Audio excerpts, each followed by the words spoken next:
Orinasa mpanodina ronono velona natokana manana ny certification ACEP ny Socolé, ho avy tsy ho ela ihany koa ny certification ISO 22000. Io ny fanambarana nataony Italia Generality orinasa ity androany raha namitina ny fanatsarana sy ny zava-bita teo anivon'ny orinasa tao anatin'ny 3 taona. Nahazo ny certification HACCP Codex Alimentarius ny orinasa Socolé tamin'ny volana Oktobra 2010 teo. Io no vokatry ny asa sy ezaka tamin'ny fanatsarana nentin'ny Socolé tao anatin'ny 3 taona farany.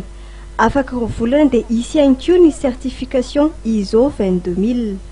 Teboka telo moa no nametrahan'ny Socolé ny fomba fanatsarana ny orinasa, dia ny etika, ny fanatsarana ara-pikarohana ary ny maha-orinasa miany fiarahamonina azy.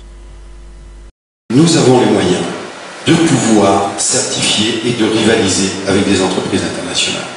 Nous sommes capables d'avoir des produits vita malagasy et qui répondent à toutes les normes internationales. Tanjona hoy Italia Generality Socolé ny ametraka ny orinasa Socolé, orinasa manaraka ny fenitra iraisam-pirenena sy afaka ifaninana ny orinasa eo amin'ny sehatra iraisam-pirenena.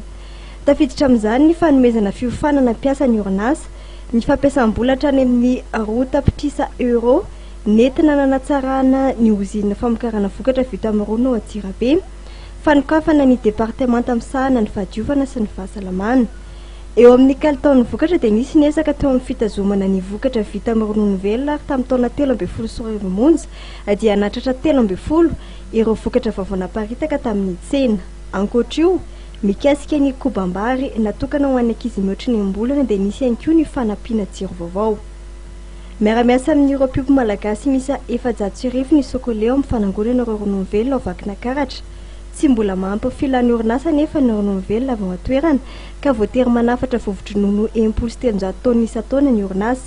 Mba ahafahan'ity orinasa ity manjifa ny ronono 100 eto Madagasikara dia misy ny tetikasa ataony entina hanatsarana ny vokatra ronono avy eto an-toerana, satria raha 4 litatra isan'andro ny ronono azo avy amin'ny omby vavy iray mandritra ny volovolana, azo atao ny mampitombo izany avy 3 eny afaka 2 taona raha misy ny fanatsarana entina eo anivon'ireo mpamboly malagasy.